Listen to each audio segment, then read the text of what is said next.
चलो क्वेश्चन लिखो एक। Limit x tending to 0 log base में है 10 स्क्वायर x और इनपुट में है 10 square 2x 10 square 2x। Question है हमारे पास जिसमें हम क्या कह रहे हैं कि लिमिट एक्सटेंडिंग टू 0 लॉग के बेस में 10 स्क्वायर x है और इनपुट में 10 स्क्वायर 2x है। सॉल्व करके आंसर बताना जल्दी से।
आज हमने इन टोटल 3 चीजें पढ़नी है, सैंडविच, सीरीज और फाइंडिंग अननोन्स। क्वेश्चन स्टार्ट किया किसी ने, कैसे बन रहा है, क्या करोगे, कैसे करोगे? कोई फॉर्म बन रही है फिलहाल?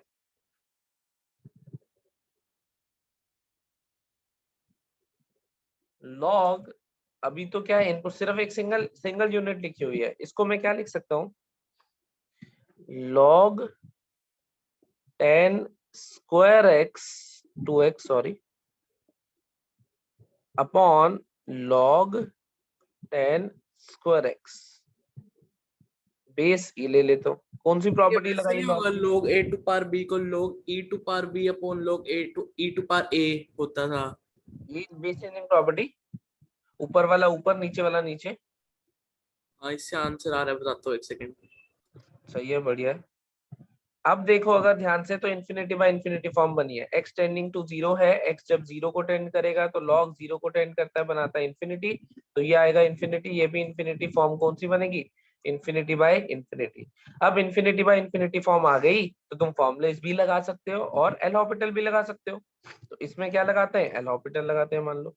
तो क्या आएगा एल हॉपिटल के हिसाब से, डेरिवेटिव डेरिवेटिव लेना आता है, log x का डेरिवेटिव होता है 1/x, x की जगह कुछ और लिखा मिलेगा तो उसके डेरिवेटिव से क्या करेंगे, मल्टीप्लाई करो फटाफट से। तो ये क्या बनेगा हमारे पास, पहले इस 2 को और इस 2 को कैंसिल भी कर सकते हैं चाहे तो। अच्छा एक और प्रॉपर्टी याद है तुम्हें कि सर लॉग के, आंसर बनना है। अच्छा चेक करता हूँ, लॉग के इनपुट में अगर पावर आती है तो वो पावर मल्टीप्लाई में आ जाती है, ये प्रॉपर्टी याद है?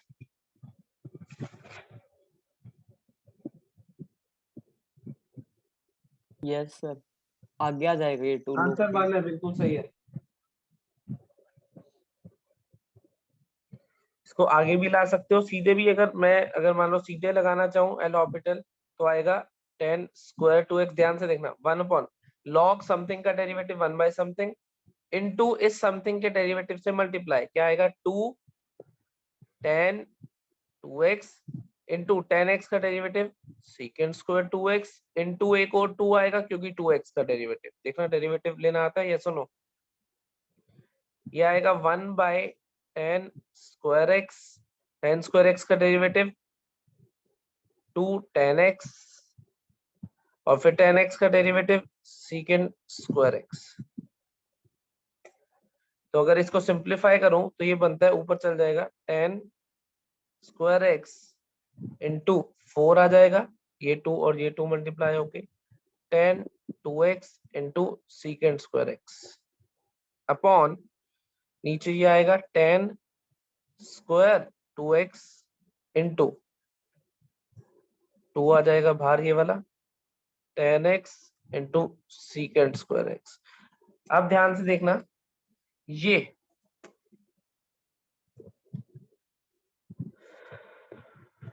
आपस में मर्ज, ये आपस में मर्ज, ये तो दोनों वन ही बनने वाले, कोई फर्क नहीं पड़ता, ये इससे कैंसिल होके बनाएगा 2। अगर मैं इस वाले सर्कल की, पहले सर्कल की बात करूं, लिमिट एक्सटेंडिंग टू 0 पे क्या बनेगा, ये इसकी वैल्यू बता सकते हो तुम? ये बन रहा है ten x by ten 2x का होल स्क्वायर, और ये कितना बनेगा 1/2 का होल स्क्वायर। तो ये बनेगा 2 इंटू 1/2 का होल स्क्वायर इंटू फिर टेन 2x बाय एक्स, ऊपर वाला 2 बचेगा नीचे वाला नहीं बचेगा, इंटू 1। ये आंसर आना चाहिए, जो कि आंसर आ रहा है 1। ध्यान से देखो इन सर्कल की वैल्यूज कैसे लिखी है मैंने।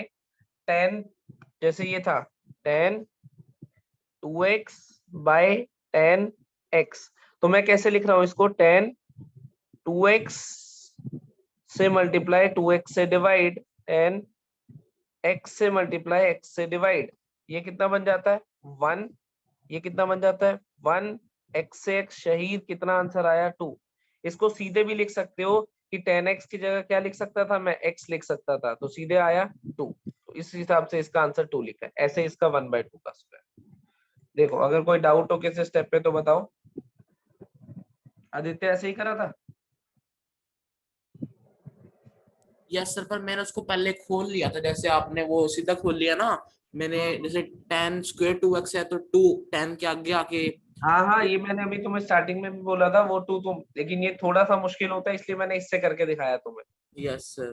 उस 2 को तुम ला भी सकते हो बाहर, बल्कि ले आओ तो थोड़ा आसान पड़ेगा। मैंने जान के मुश्किल वाले से करके दिखाया है, क्योंकि अगर मैं 2 बाहर ले आता हूँ तो तुम कहते हो बिना उसके भी करके दिखा दो। स्टार्टिंग में मैंने बोली थी प्रॉपर्टी की इनपुट की जो भी पावर हो वो तुम बाहर ला सकते हो।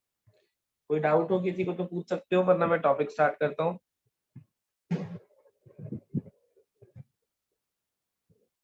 चलो आ जाओ।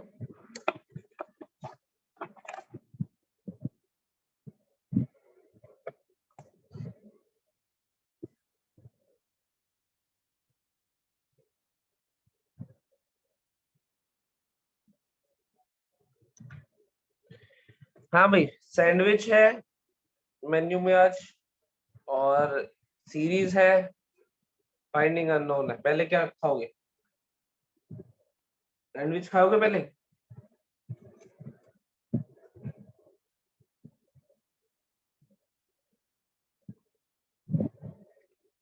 सैंडविच थ्योरम, सैंडविच थ्योरम हमें क्या कहते हैं, ध्यान से देखना। वो कह रहा है अगर हमारे पास 3 फंक्शन है, मान लो एफ एक्स जी एक्स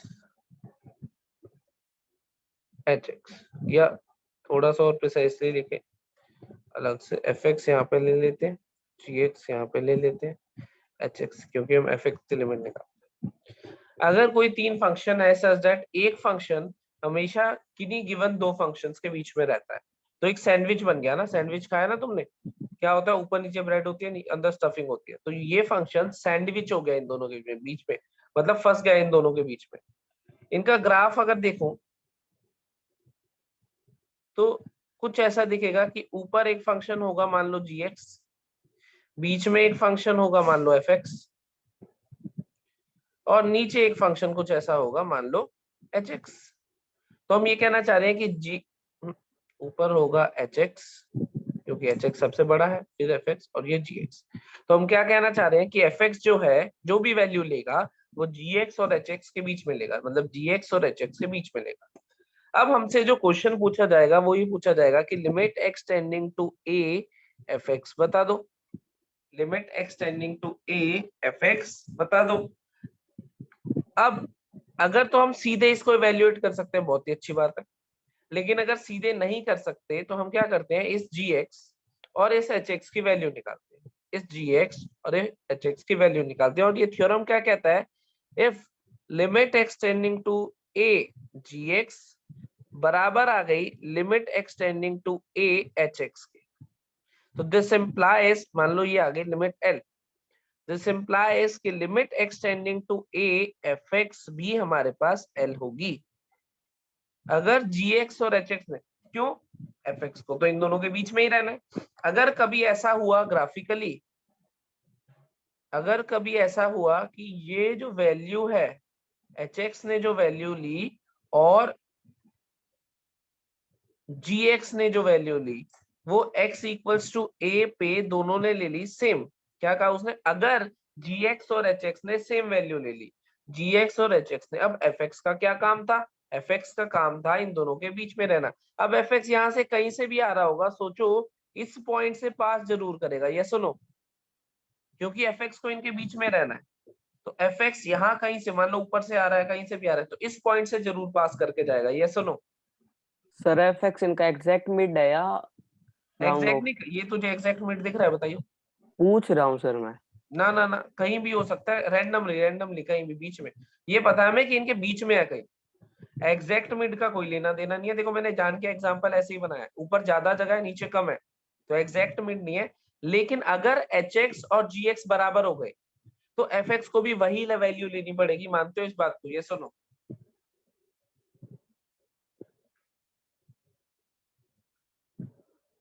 ये सुनो,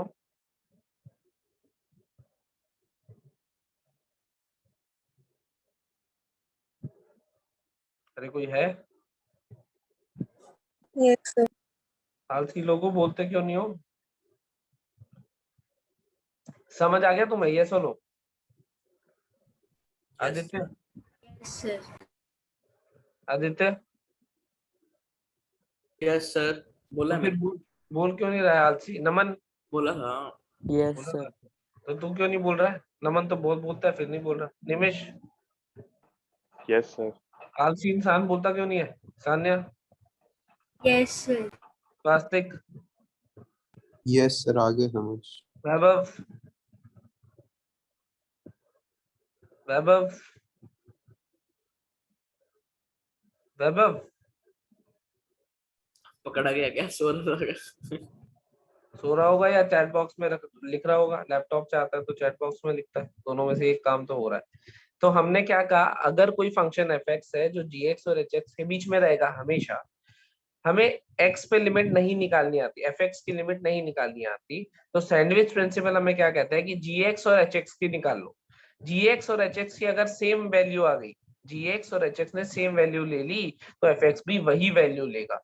अगर gx और fx ने सेम वैल्यू नहीं ली तो fx के बारे में कुछ नहीं कह सकते, तुम कह दोगे लिमिट डज नॉट एक्सिस्ट।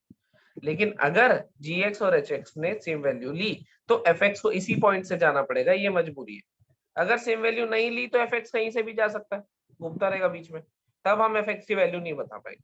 लेकिन अगर सेम वैल्यू ली तो fx की भी वही वैल्यू होगी। इतनी बात समझ आ गई?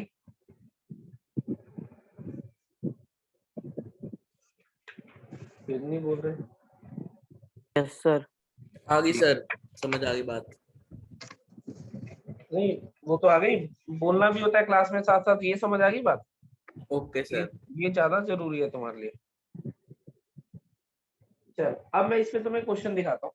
जैसे उसने मुझे कहा limit x tending to infinity, limit x tending to infinity x plus 7 sin x upon minus 2x plus 13, x plus 7 sin x upon minus 2x plus 13, ये उसने कहा कि लिमिट एक्सटेंडिंग टू इंफिनिटी है हमारे पास, वैल्यू बता दो। एक्सटेंडिंग टू इंफिनिटी है, value बता दो। तो मुझे ये बताओ पहले, अगर मैं देखूं तो क्या साइन इंफिनिटी की वैल्यू हमें पता है, ये सुनो। x जब इंफिनिटी डालूंगा साइन इंफिनिटी की वैल्यू पता है हमें, ये सुनो। No sir. साइन इन्फिनिटी नहीं पता, लेकिन क्या इतना पता है कि साइन इन्फिनिटी -1 से 1 में रहता है?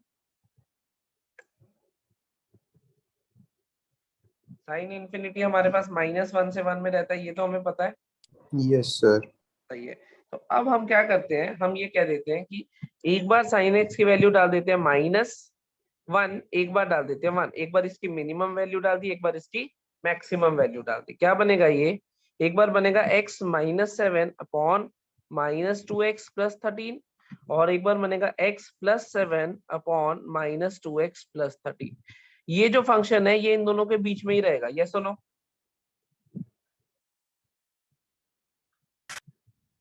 एक बार साइन एक्स की मिनिमम, एक बार साइन एक्स की मैक्सिमम डाल दी, ये फंक्शन इन दोनों के बीच में रहेगा, यस और नो? यस। Yes sir. रहेगा। अब अगर मैं इधर इवेल्युएट करता हूँ लिमिट एक्सटेंडिंग टू इंफिनिटी, तुम्हें कोई फॉर्म दिख रही है जानी पहचानी सी? कोई फॉर्म दिख रही है जानी इन्फिनिटी बाय पहचानी? इन्फिनिटी। बिल्कुल सही। कैसे आंसर आता था? ऊपर नीचे की डिग्री सेम है, क्या आंसर आएगा? -1/2 आएगा या नहीं? Yes sir. इधर भी क्या यस आंसर सर। आएगा? -1/2। -1। ये फंक्शन इन दोनों के बीच में ही था, और ये दोनों क्या वैल्यू ले रहे हैं? -1/2। तो इस फंक्शन को भी क्या वैल्यू लेनी पड़ेगी? -1/2। मानते हो, यस और नो? सर। खत्म, आंसर आ गया हमारा। सबसे सिंपलेस्ट एग्जांपल दिखाया है, समझ अगर आया? ना ले रहे होते एक वो भी दिखाना। अभी तो बताया था, अगर ये दोनों सेम नहीं ले रहे होते, मान लो ये 1 ले रहा है, ये 2 ले रहा है, तो इसका मतलब ये जो वैल्यू है ये 1 और 2 के बीच में रहेगी। मान लो इसने ली 1, इसने ली 2 फॉर एग्जांपल, तो मैं सिर्फ इतना बता सकता हूँ कि ये वैल्यू 1 और 2 के बीच में रहेगी, लेकिन क्या है नहीं बता सकता, तो क्या कह दूंगा? Limit does not exist. Sandwich principle है ही क्या? अगर ये दोनों सेम लेते हैं तो ये सेम लेगा, अगर ये सेम ही नहीं लेते हम कह देंगे डज नॉट एग्जिस्ट। हमारा क्या जा रहा है? क्या कहते हो? समझ गए? Okay okay sir. एक छोटी सी चीज और बताओगे मुझे, हमने क्या बात करी थी? ये क्या बन रहा है एक्सटेंडिंग टू इंफिनिटी पे? ये क्या बन रहा है? ये x, ऊपर वाला हाँ हाँ हाँ, इन्फिनिटी इंफिनिटी बन रहा है, तो क्या मैं ये निग्लेक्ट कर सकता हूँ इसके सामने? कर क्योंकि ये सकते हैं। पूरी वैल्यू -7 से 7 ही है, यस सर। तो सीधे ऊपर क्या लिख दूंगा? x। नीचे ये 13 निग्लेक्ट कर सकता हूँ इसके सामने? यस सर कर सकते हो। -2x, क्या आंसर आया? -1/2। हाँ -1/2 ठीक है। सेम आया ना? तो अब सुनो, ऐसे भी कर सकते हो, ऐसे भी, लेकिन हमारे पास इसका बेटर तरीका अवेलेबल था ऐसे वाला, तो हमें सैंडविच की खास जरूरत नहीं है, मैंने सिर्फ एग्जांपल के तौर पे दिखाया। ऐसा नहीं है क्वेश्चन में जबरदस्ती सैंडविच लगाएंगे। ज्यादा लंबा किससे पढ़ रहा है मुझे ये बताओ? अगर मैं कहता हूँ मेथड 2 ये है, मेथड 1 ये है, तो तुम्हें कौन सा ज्यादा पसंद आया देखने में, या किसमें ज्यादा कम टाइम लगेगा? 1 में, 2 में। कम टाइम किसमें लगेगा? कम 2 में। 2 में, बिल्कुल सही है। तो हम इससे करेंगे, क्योंकि हमें पता है निग्लेक्ट कर देंगे, ये खत्म होगी बात, आंसर आ गया -1/2, ओरली कर देंगे। तो ये सिर्फ एग्जाम्पल के तौर पे तुम्हें दिखाया है। अभी मैं थोड़ी देर में तुम्हें क्वेश्चन ऐसा भी दिखाऊंगा जो सैंडविच के अलावा किसी और से कर ही नहीं पाओगे, क्योंकि ऑब्वियसली अगर हर क्वेश्चन को आप दूसरे तरीके से कर पा रहे होते तो इसकी जरूरत ही नहीं होती, तो हम सीधे दूसरा ही करते। तो पहले मुझे ये बताओ, इसके एग्जाम्पल के थ्रू जो मैंने सैंडविच लगा के दिखाया है, तुम्हें क्या करना है? ये फंक्शन देखो, इधर का फंक्शन और इधर का खुद बनाने हैं, ये क्वेश्चन को ऑब्जर्व करके, ये कोई क्वेश्चन में बने बनाए नहीं आए, बनाने कैसे ऑब्जर्व करके। समझ आ गया, यस और नो? अरे एक और एग्जांपल देना जिसमें ट्रिग्नोमेट्रिक आइडेंटिटीज ना हो। दे रहा हूँ एग्जाम्पल और दूंगा। मेरा क्वेश्चन था आ नंबर गया सर समझ में। हाँ हाँ, ये क्वेश्चन था, बिल्कुल सही। अब तूने सही जवाब दिया। अब देखो, कल मैंने एक क्वेश्चन कराया था, चलो कल वाला ही उठा लेता हूँ। कल एक क्वेश्चन कराया था, तुम्हें याद हो? मैंने कहा था सैंडविच से हो सकता है। कौन सा क्वेश्चन था वो, अगर तुम्हें याद हो तो? कल पाई बताया वाला सर। कौन सा? याद करो कल। 10x - sin x शायद। ना 10x - sin x मैंने कहा था पाई कि वाला वो तो सीरीज सीरीज एक्सपेंशन से हो एक्सपेंशन सकता देता है। है। हाँ, तो वो लिमिट था इंफिनिटी बॉक्स वाला था, 1 by ग्रेटेस्ट n3 इंटीजर वाला। वाला। सर वो 1/n³ 1 बिल्कुल स्क्वायर सही, है। बिल्कुल सही, ग्रेटेस्ट इंटीजर वाला था। स्क्वायर एक्स हाँ, वाला। अब थोड़ी जान आई है तुम्हारे में, अब थोड़ी आवाज सी आनी शुरू हुई है। अब समझ आ रहा है ना? अगर तुम इंटरेक्ट करते रहो, जब अगर किसी कोई पॉइंट ऐसा आता है समझ नहीं आता है, तो वो पूछते क्यों नहीं हो फिर?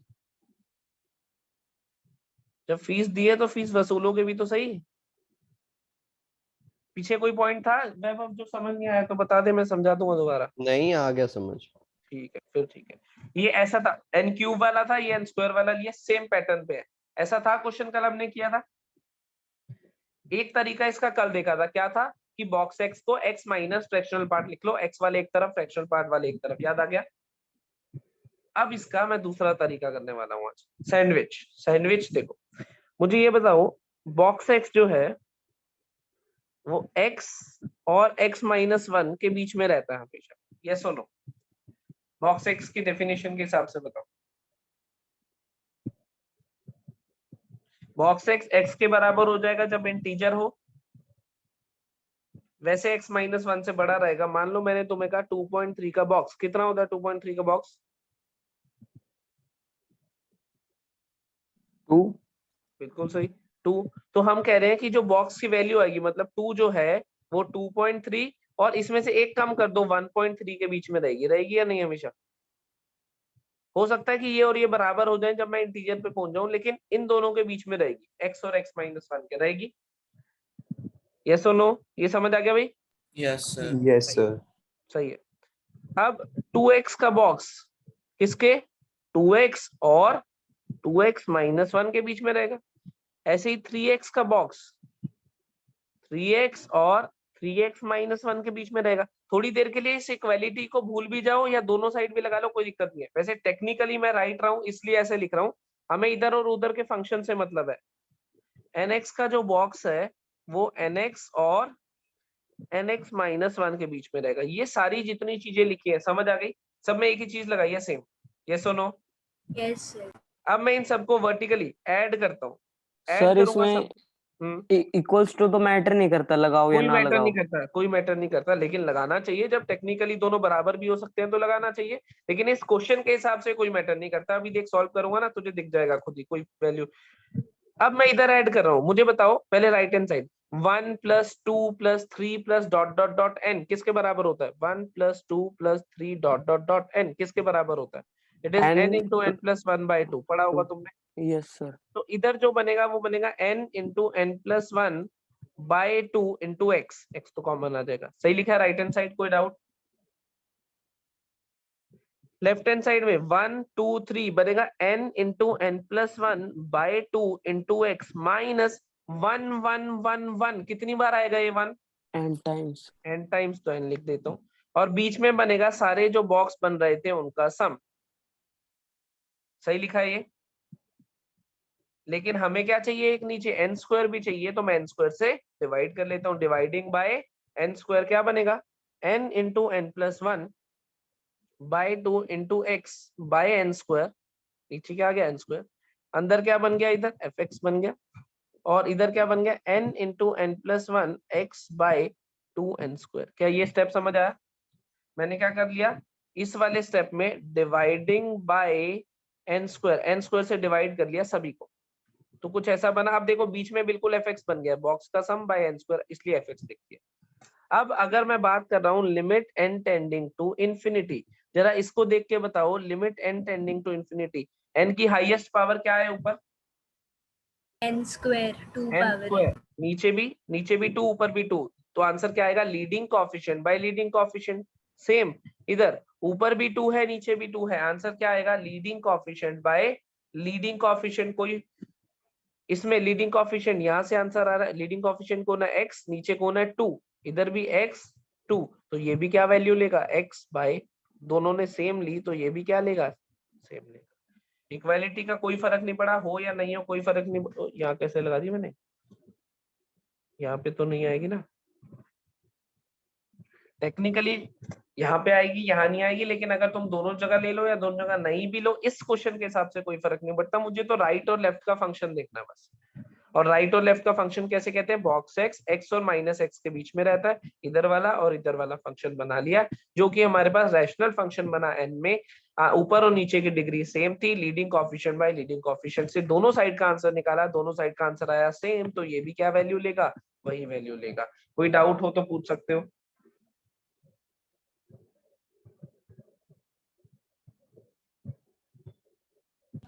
सर वो नीचे माइनस m कहाँ गया? कौन सा? ये वाला? सर हाँ। ये देखो अगर ये माइनस एन यहाँ पे होगा माइनस एन, तो इसके नीचे एन स्क्वायर भी आएगा।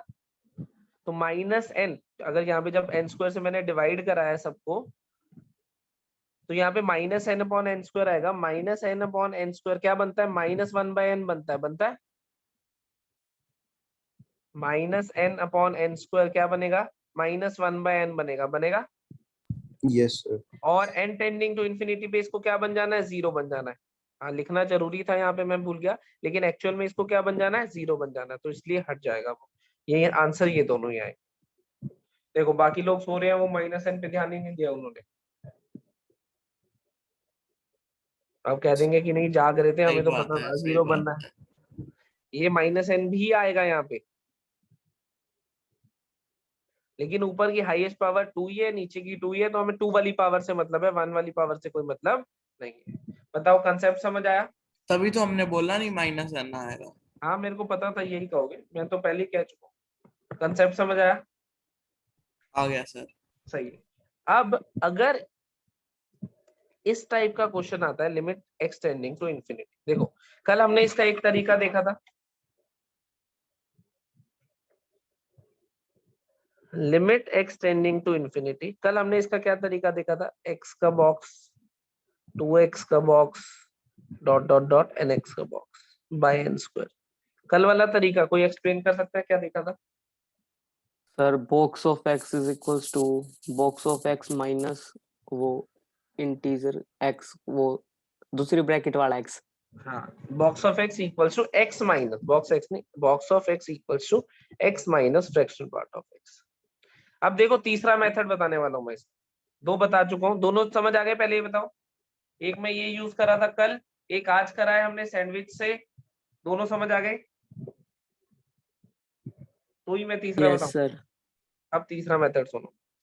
तीसरा मेथड में क्या है, मुझे ये बताओ, अगर x टेंडिंग टू अरे 0 क्यों लिख दिया? अगर x टेंडिंग टू इन्फिनिटी है, अगर हम x को क्या लिखते हैं? It is box x plus fractional part of x। सही कह रहा हूं?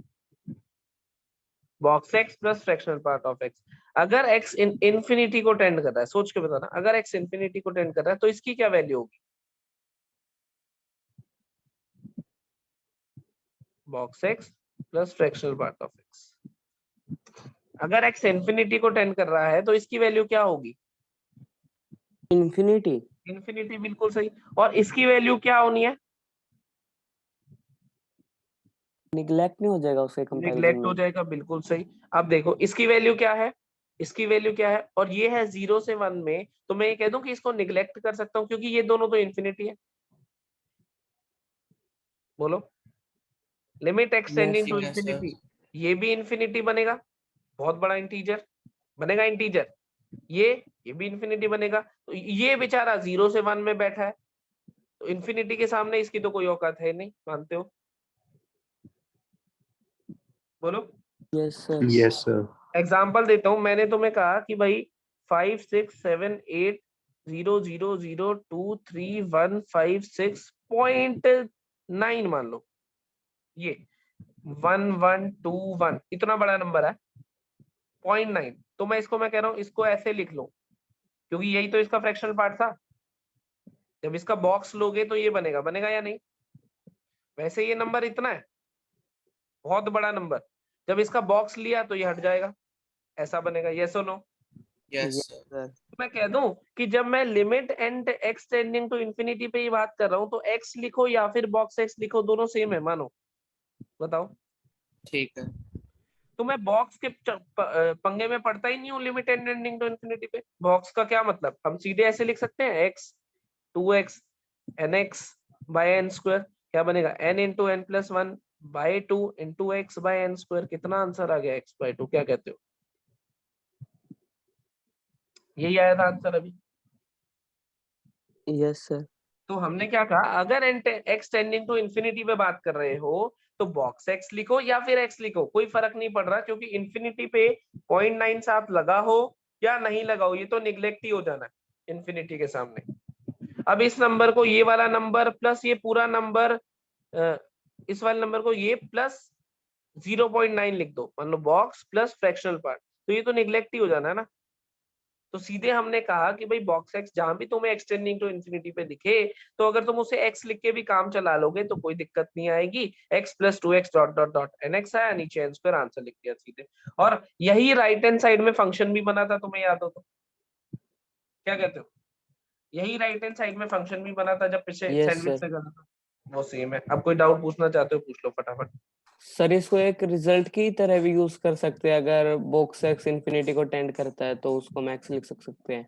कर सकते हो, कोई दिक्कत नहीं है, लेकिन सोच समझ के लिखना जहां भी लिख रहे हो, हर जगह मत पेल देना। इन्फिनिटी पे ही बात कर रहा हूँ, बस ये ध्यान रखना। एक जगह पहले भी मैंने तुम्हें बोला था कि बॉक्स एक्स को एक्स लिख लो, कोई फर्क नहीं पड़ता, याद है वो जगह? डेमो में बोला होगा सर पक्का। कहाँ पे? डेमो में। ना डेमो में नहीं, रेगुलर क्लास में।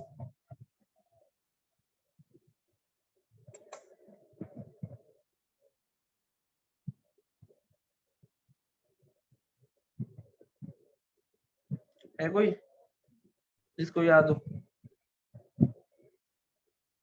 पीरियोडिक फंक्शन में। बिल्कुल सही, बिल्कुल सही, पीरियोडिक फंक्शन में बोला था वो tan 2x वाला कोई वो बना था, याद हो? सही है। अब सुनो, अब मैं क्वेश्चन लिख रहा हूं अगला।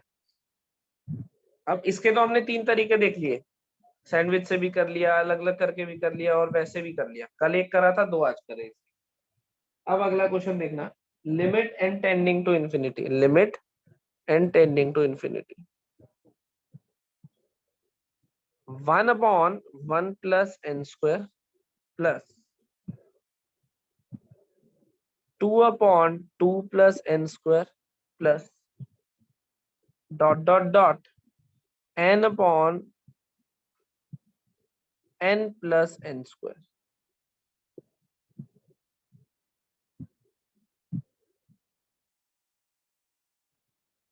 Limit n tending to infinity ये लिखा हुआ है।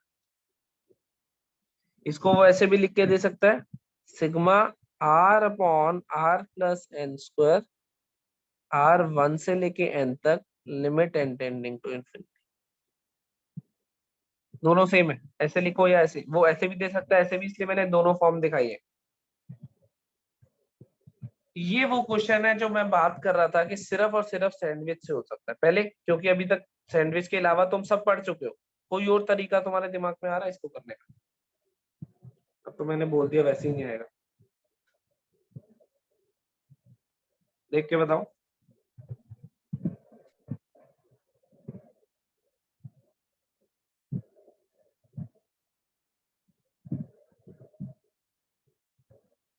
एनी तरीका in your mind other than sandwich? और अभी तो सैंडविच भी नहीं आएगा तुम्हारे दिमाग में, क्योंकि अभी बताऊंगा तो उसके बाद ही दिमाग चलाओगे। अच्छा, ये दोनों सेम है, ये पहचान लिया? ऐसे लिखो या ऐसे, बात एक ही है। आर की वैल्यू 1 डालूंगा पहली टर्म, आर की वैल्यू ठीक है, 2 ठीक डालूंगा है। दूसरी, एंड सो ऑन। अब देखो इसको करना कैसे, अगले पेज पे दिखाता हूँ, ध्यान से देखो।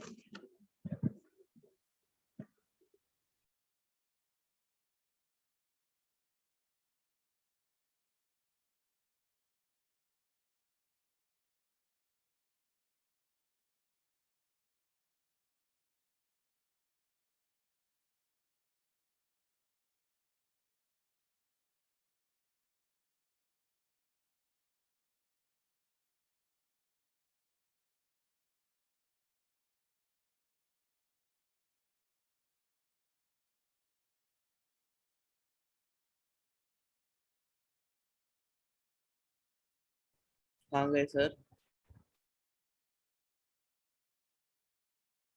यही हूँ, कहीं नहीं गया यार, कॉल बच गया था एक बीच में। हाँ, क्या क्वेश्चन था हमारे पास? उसने कहा 1/1 plus n square, 2/2 plus n square, 3/3 plus n square, dot dot dot n/n plus n square, limit n tending to in. ऐसा ही था, यही क्वेश्चन था। अब जरा ध्यान से बताना, ये वैल्यू कितनी बन रही है n टेंडिंग टू इन्फिनिटी पे, देख के बताओ। पहली वैल्यू, पहली टर्म 0 1 बाय जीरो, इंफिनिटी 0 बिल्कुल सही। दूसरी, सारे 0 सारी है जीरो, सारी। तो सारे जीरो को ऐड करो, जीरो आंसर। क्या कहते हो? बढ़िया। ऐसे क्वेश्चन दिया सबसे करो। बढ़िया। सबसे बढ़िया, लेकिन गलत दी है, बेस्ट। गलत है, गलत है, दी बेस्ट है। ये जो जीरो बनती थी, ये एग्जैक्ट या टेंडिंग टू जीरो, बताना। सर एक बात और टेंडिंग बताओ, टू होती थी। जो ये एन है वो भी तो इन्फिनिटी तक जा सकता है। एन तो इन्फिनिटी तक जा ही रहा है, कौन मना कर रहा है? नहीं, जो ऊपर वाला तो इन्फिनिटी अपॉन इन्फिनिटी। तो इन्फिनिटी अपॉन इन्फिनिटी देख ले, नीचे की डिग्री ज्यादा है, आंसर जीरो ही आया करता था, याद कर। ठीक है। हाँ भाई, ये जो जीरो बनती थी, ये एग्जैक्ट या टेंडिंग? टेंडिंग। टेंडिंग। ये सारी टेंडिंग। सारी टेंडिंग बनती थी, ए टू जेड। ठीक है। सही बात है। नमन, नमन, बोल लो। अगर मैंने कहा कि किसी इंसान के पास एक पैसा है, एक पैसा ओनली आज की दुनिया में, और मैंने कहा एक के पास 0 रुपीज है, तो जो एक पैसा है वो टेंडिंग टू जीरो ही है, क्योंकि वो कुछ कर तो उसका वैसे भी नहीं पाएगा। मानता है? हाँ, पर सर वो यूनिक होगा वैसे, मतलब मोटा बिकेगा वैसे वो, अगर बेचे तो म्यूजियम नहीं नहीं, म्यूजियम में। बेच नहीं रहे, बस उसके अकाउंट में दिखा रहा है कि भाई 0.01 रुपीज है हाँ, आपके पास। निगलेक्ट ही हो जाएगा सर, वो तो अकाउंट ही बंद Neglect हो कर जाएगा, देंगे। हाँ, अकाउंट में दिखा रहा है। तो अब तू उसको एंटीक बना के बेचेगा तो फिर ऐसे नहीं चलेगा। उसके अकाउंट में 0.01 रुपीज दिखा रहा है, तो मैं ये कह दूं कि भाई तू जीरो पे ही है ऑलमोस्ट, ऐसे ही कह देते ना। Yes sir. अब मैंने कहा कि ऐसा, मैंने उसको कहा भाई अपना एक पैसा मुझे दे दे यार, तो तू तो वैसे भी जीरो पे है, वैसे भी जीरो पे है, सही है। और मैंने ऐसे पूरे इंडिया में कर लिया। इंडिया की 130 करोड़ के आसपास आबादी होगी बस शायद फिर अपने पास। आपने अमीर ऐसे बन जाओगे आप क्लासेस तो। बंद कर देनी है फिर तो। तो मेरे पास बहुत सारे पैसे इकट्ठे हो गए या नहीं? मैं एग्जांपल क्या दे रहा हूँ कि बहुत बार अगर टेंडिंग टू जीरो को ऐड कर लोगे, बहुत, तो एक बहुत फाइनाइट क्वांटिटी बन सकती है या नहीं? हालांकि ये टेंडिंग टू जीरो जीरो के बहुत पास है। वैसे तो टेंडिंग टू जीरो का मतलब याद करो, बहुत सारी जीरोस के बाद वन होता था। लेकिन चलो मैंने एक एग्जाम्पल के तौर पे कहा कि एक पैसा एक इंसान के पास है, नमन ने कहा उसको टेंडिंग टू जीरो ही मानेंगे, और मैंने कहा ऐसे मैंने हर इंडियन से जाके 130 करोड़ लोगों से जाके लिया, तो मेरे पास एक फाइनाइट क्वांटिटी बन गई या नहीं? यस और नो? Yes sir. तो ऐसे ही ये जो जीरो था, ये क्या है? टेंडिंग टू जीरो, एग्जैक्ट नहीं। अगर ये एग्जैक्ट होते तो एग्जैक्ट कितने भी जीरो ऐड कर लो, आंसर जीरो ही आता। लेकिन ये tending to zero, tending to zero, और कितनी बार ऐड हो रहा है? Infinite times. मैंने तो देखो 130 करोड़ फाइनाइट नंबर लिया था, 130 crore is a finite number, और ये तो इनफाइनाइट बार हो रहा है। तो ये टेंडिंग टू जीरो बहुत बार ऐड होके क्या एक फाइनाइट नंबर नहीं बना देगा? सोचो। सर जैसे अब एन इनफाइनाइट है तो ये भी तो इनफाइनाइट ही बनाएगा।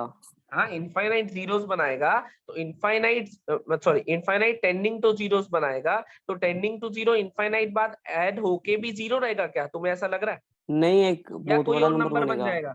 बहुत बड़ा क्या? नंबर बनेगा। बहुत बड़ा या छोटा ये नहीं कह सकते, वो तो इससे डिपेंड करेगा ना कि जीरो के कितनी पास है। अगर मैंने मान लो नंबर ही ऐसा बोल दिया कि भाई ये है, फिर तो कुछ नहीं होना। भाई ये है, उसके अकाउंट में ऐसा दिखा रहा है, और अगर आप ये ऐड करते हो मान लो 130 करोड़ बार, हाँ ये 100, कोई फर्क नहीं पड़ेगा ज्यादा, लेकिन जीरो के पास आ जाऊंगा, क्या कहते हो? तो ये तो एक एग्जाम्पल के तौर पे है कि ऐसा है तो एक बहुत बड़ा नंबर बनेगा, ऐसा है तो जीरो के पास वाला बनेगा। मतलब इतना है कि इससे एक फाइनाइट नंबर तो बनेगा, ये गारंटी है। वो क्या बनेगा वो तो अभी निकालेंगे हम। Yes sir. मतलब जीरो नहीं रहेगा। हम जैसे तुम कह रहे थे जीरो जीरो ऐड होके सारे जीरो, मैंने कहा हाँ सारे जीरो, तुमने कहा हाँ, बहुत बढ़िया सर, ऐसे ही क्वेश्चन कराया करो, मजा आ गया। लेकिन कंसेप्ट समझ आया कि बहुत सारे टेंडिंग टू जीरो जब ऐड होते हैं तो वो एक फाइनाइट नंबर बनाते हैं। वो नंबर छोटा बड़ा कुछ भी हो सकता है, वो हम सॉल्व करके निकालेंगे। इतना समझ आ गया? Yes sir. अब मैं इसको सॉल्व करने सर वाला वैसे हूँ। अगर हाँ हाँ, अगर देखा जाए तो टेंस टू इन्फिनिटी का स्क्वायर तो इन्फिनिटी ही हो जाएगा ना। टेंड्स टू इन्फिनिटी का स्क्वायर तो इन्फिनिटी हो जाएगा? नहीं, इन्फिनिटी के स्क्वायर और इन्फिनिटी में से इसको तो निग्लेक्ट कर देते थे, याद कर, याद आया? यस सर, क्या क्योंकि वो सर? अगर मैं तुझे कहता हूँ limit x tending to infinity x square minus x है, तो तू क्या आंसर देता है? एक्स स्क्वायर ही देंगे। हाँ, क्योंकि ये इन्फिनिटी निग्लेक्ट हो जाता था ना, क्योंकि छोटी हाँ। पावर। तो तू इन्फिनिटी को इन्फिनिटी के स्क्वायर को इन्फिनिटी से कैसे कंपेयर कर रहा है? ये तो निग्लेक्ट हो जाता था इसके सामने। मतलब तू कहना क्या चाह रहा है, एक बार दोबारा बता इसमें से। मैं ये कहना चाह रहा हूँ जैसे एन स्क्वायर है वो इन्फिनिटी के बराबर नहीं हो जाएगा मतलब? एन स्क्वायर इसके, एन के? नहीं, एन n तो टेंड्स टू इन्फिनिटी है ना, n टेंड्स टू इन्फिनिटी है, बिल्कुल है। तो n स्क्वायर जो है वो इन्फिनिटी के बिल्कुल इक्वल नहीं हो जाएगा। n स्क्वायर इन्फिनिटी होगा, बिल्कुल सही है। n स्क्वायर और n आपस में बराबर होंगे ऐसा तो नहीं मान रहा तो? नहीं नहीं, ये नहीं मान रहा मैं। तो तू इस टर्म की वैल्यू क्या कहना चाहता है, बोल। इस टर्म की तो 0। हर टर्म की 0 है। हाँ, हर टर्म की 0 कहना चाह रहा हूँ मतलब मैं। तो हम भी तो यही कह रहे हैं, मतलब तू फिर नया पॉइंट क्या ऐड कर रहा है, मुझे वो नहीं पता चला अभी तक। सर हम तो टेंस टू 0 कह रहे हैं, ये प्रॉपर हाँ। 0 कह रहा है। नहीं नहीं, ये भी 10 टू ही कह रहा होगा। प्रॉपर कह रहा है क्या निमेश? हाँ, प्रॉपर ही कह रहा हूँ मतलब। प्रॉपर कैसे हो सकता वो है? तो हो ही नहीं सकता। नंबर तो है ही कोई, ये सामने दिखाई दे रहा है। ये कहना चाह रहा है सर, जैसे n टेंस टू 0 है, इन्फिनिटी है। इन्फिनिटी सॉरी, हाँ। तो n स्क्वायर तो बिल्कुल इन्फिनिटी के पास ही होगा, तो ये उसको हाँ। इन्फिनिटी मान रहा है। तो n स्क्वायर इन्फिनिटी है, मैं तो कह ही रहा हूँ। तो समथिंग बाय इन्फिनिटी भी क्या होता है हमारे पास? टेंडिंग टू 0 ही 0। होता है ना। निमिष दोबारा से एक बार बताइए। ठीक है सर, बस आ गया समझ में। आ गया पक्का? Yes sir. अच्छा, अब देखो क्वेश्चन करना कैसे। चलो ये तो हमने जो इतनी देर इसमें चर्चा कर ली, अब क्वेश्चन देखो कैसे।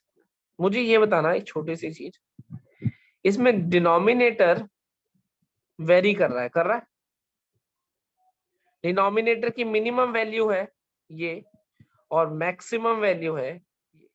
अगर डिनोमिनेटर सेम होता तो मैं ऐड कर पाता, एलसीएम लेता, ऐड कर पाता, ये सुनो।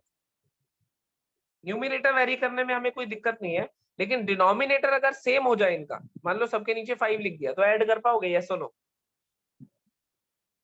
Yes sir. कर पाएंगे। तो एलसीएम लेना है मुझे, एलसीएम लेने के लिए डिनोमिनेटर सेम कर रहा हूं। मेरी बात अब ध्यान से सुनना। मैंने क्या करा, ये मान लो मेरे पास कोई फंक्शन ऑफ एन है, एन में लिखा हुआ है इसलिए एन लिख रहा हूँ, ये कोई फंक्शन ऑफ एन है, ठीक है। मैंने क्या करा, एक बारी डिनोमिनेटर को मिनिमम वैल्यू दे दी हमेशा, 1/1 plus n square, 2/1 plus n square, dot dot dot n/1 plus n square. इसको मुझे बताओ, पहले ये लिखा हुआ था 2, मैंने इसको कर दिया 1 प्लस, तो डिनोमिनेटर की वैल्यू कम कर दिया बढ़ा दी मैंने? कम करिए सर। कम करी है, तो ओवरऑल वैल्यू बढ़ जाएगी या कम होगी? बढ़ेगी। बढ़ेगी। तो ये भी बढ़ गई, ये भी बढ़ गई, ये भी बढ़ गई। तो ये जो नया फंक्शन मैंने बनाया है, ये एक्चुअल फंक्शन से बड़ा होगा कि छोटा होगा? बड़ा होगा। बड़ा होगा। ये समझ गए? एक बार मैंने ये वाली वैल्यू दे दी 1/n plus n square, 2/n plus n square, dot dot dot n/n plus n square. एक तरफ ये बनाया। अब क्या करा, डिनोमिनेटर को मैक्सिमाइज कर दिया, हमेशा ये वैल्यू दे दी। अब इसकी जगह भी लिखा गया n प्लस एन स्क्वायर, इसकी जगह भी, इसकी जगह भी। तो इसकी जगह जब n प्लस एन स्क्वायर लिख दूंगा मैं फॉर एग्जाम्पल, तो इस पूरी टर्म की वैल्यू बढ़ेगी या कम होगी? क्योंकि डिनोमिनेटर बढ़ा दिया, इस पूरी टर्म की वैल्यू कम हो गई होगी। यस और नो? डिनोमिनेटर में 1 प्लस एन स्क्वायर था, उसकी जगह लिख दिया n प्लस एन स्क्वायर। तो मुझे बताओ डिनोमिनेटर की वैल्यू बढ़ी या कम होगी, बताओ? बढ़ेगी। बढ़ेगी। तो पूरी वैल्यू बढ़ेगी या कम होगी? कम होगी। होगी। तो ये भी कम, ये भी कम, ये भी कम। तो ये जो नया फंक्शन मैंने लिखा है, ये मेरे fn से कम होगा। दोनों साइड के फंक्शन बन गए। इतने में कोई डाउट हो तो पूछ सकते हो। सर ये n ही लेना जरूरी है, इसकी जगह 2 प्लस एन स्क्वायर ले सकते हैं तो भी इंक्रीज ही करेगा। क्या चीज? जैसे आपने n प्लस एन स्क्वायर लिया, तो ये होल पूरी तो वैल्यू ये डिक्रीज करेगी। लेफ्ट साइड या राइट साइड, किसकी बात कर रहे लेफ्ट साइड कह रहा हूँ मैं, हो? n हाँ प्लस हाँ एन स्क्वायर है, तो ये हाँ, पूरी वैल्यू डिक्रीज करेगी। बिल्कुल बिल्कुल। तो आपने n प्लस एन स्क्वायर लिया, तो मैं इसकी जगह 2 प्लस एन स्क्वायर भी ले सकता हूँ। अरे अभी देख लेने का फायदा क्या हो रहा है, अभी पहले क्वेश्चन पूरा होने दे। ये बना लिए मैंने, ये क्लियर है कि नहीं, ये बता दे। Yes sir.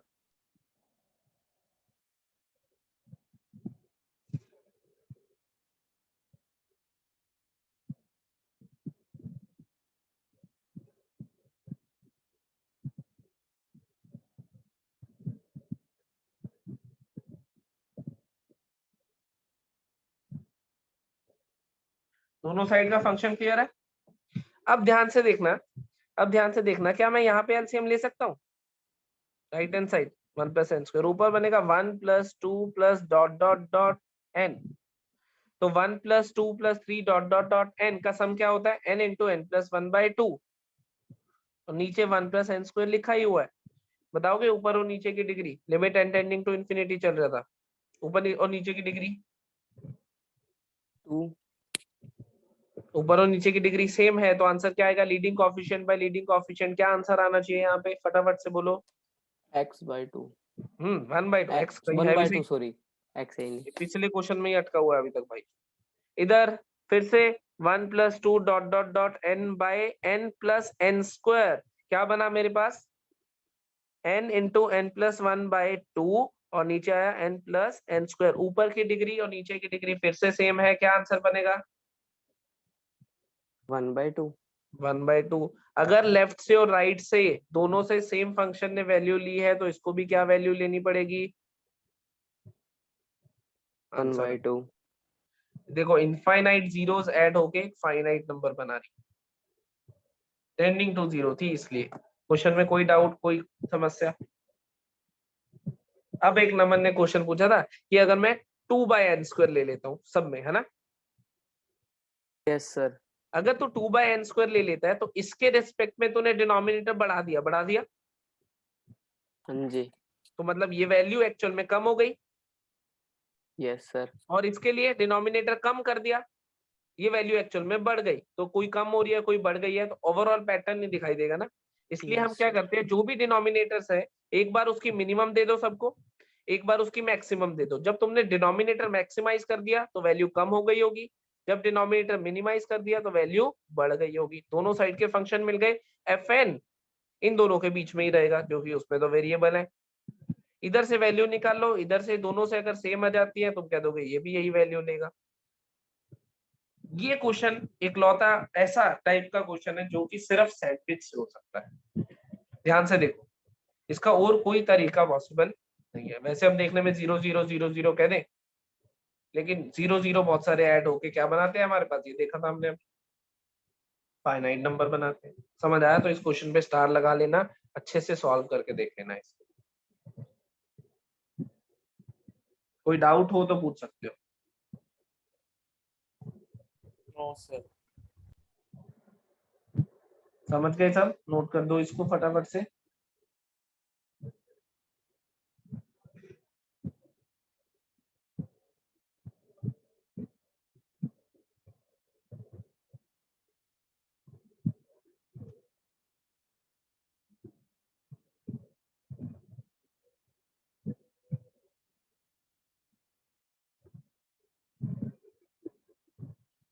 चलो आगे चलते हैं। सैंडविच का क्लियर हुआ भाई? सैंडविच में क्या करना है, कैसे करना है, हमने क्वेश्चंस भी देख लिए।